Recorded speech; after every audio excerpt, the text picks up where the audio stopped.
You didn't have a seatbelt on. You were in the back seat, maybe the front seat actually. Your parents were smoking with the windows cracked, Fleetwood Mac or the Eagles bleeding through the AM radio, and nobody was worried about you. It wasn't neglect, they just weren't watching. And something about that shaped you in ways you're probably still unpacking.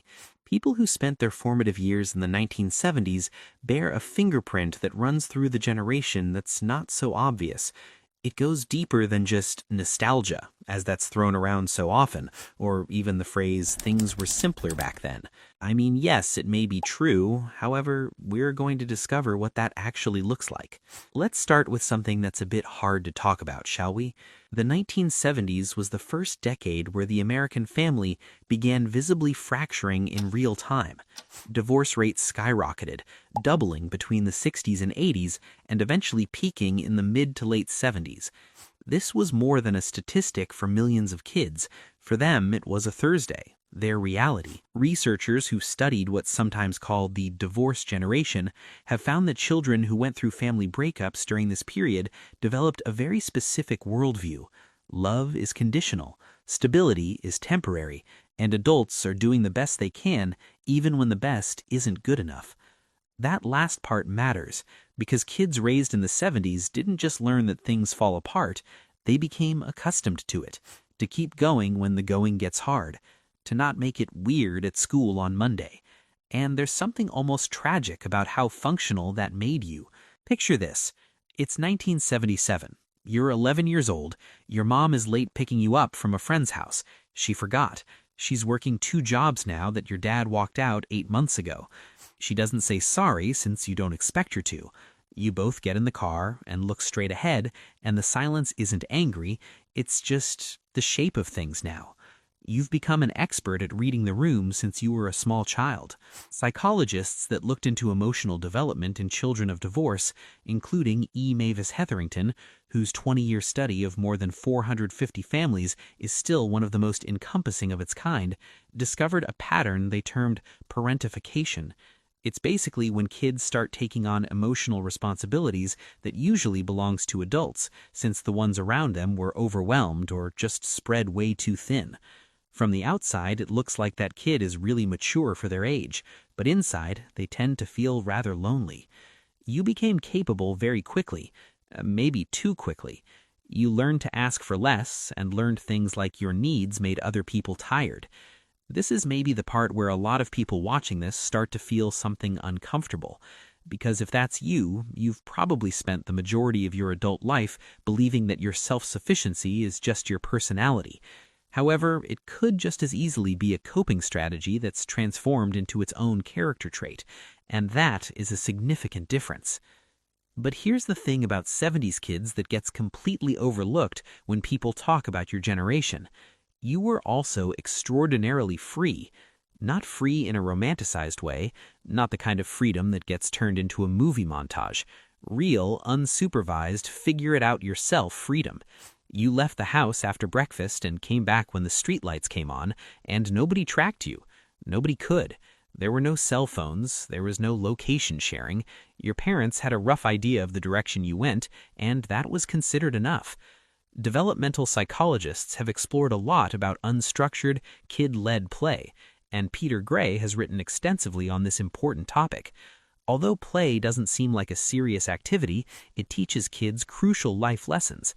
Those children who spent their childhood in the 1970s got a lot of this. You worked out your own fights on your street, made up your own game rules, sorted it out for yourself who you could trust and who you couldn't, with no adults stepping in to control any of it. As supported by research, a generation that is unusually adept at managing ambiguity is produced by this. You can remain uncertain about possible future outcomes in a way that honestly trips people up a lot, most notably the younger generations. It's like a mantra. You don't need a resolution right now. You've kind of been looking for that your whole life, but you've become an expert at waiting. There was also something else happening in the culture that was seeping into you whether you realized it or not. The 1970s was saturated with a collective disillusionment that had no clean name. Vietnam had ended badly. Nixon resigned. Inflation was brutal. The optimism of the 60s had curdled into something more suspicious, more sardonic, and children absorbed the emotional temperature of their era the same way they absorb language, not by being taught it, but by swimming in it. What this gave a lot of 70s kids was a very early, very functional sense of irony, a suspicion of authority that wasn't cynicism exactly. It was more like a calibrated skepticism. You didn't assume institutions were good. You didn't assume adults in charge knew what they were doing, because the evidence, even filtered through a child's understanding, suggested otherwise. The data behind that intuition is striking. In 1964, 77% of Americans said they trusted the government to do the right thing most of the time. By 1980, the year many of you were finishing childhood, that number had collapsed to 25%, a 52-point drop in roughly one generation. You didn't learn distrust from a textbook, you absorbed it from the air your parents breathed, the news playing in the other room, and the weight in adult conversations you weren't supposed to be listening to, but absolutely were. That's not nothing. That actually matters. And yet, and this is what I find genuinely moving when I think about it, despite all of that, despite the fractured homes and the benign neglect and the cultural pessimism you marinated in, people who grew up in the 70s have some of the most fiercely loyal, quietly deep relationships of any generation. Because when you love someone, you mean it. You didn't grow up in a world that performed connection constantly. You didn't have an infinite feed of social affirmation. When someone showed up for you, you felt it, and you never forgot it. The relationships you've held on to, the friendships from your 20s, the people you've kept in your life through everything, those aren't casual. There's a gravity to your attachments that comes directly from having learned that not everything stays.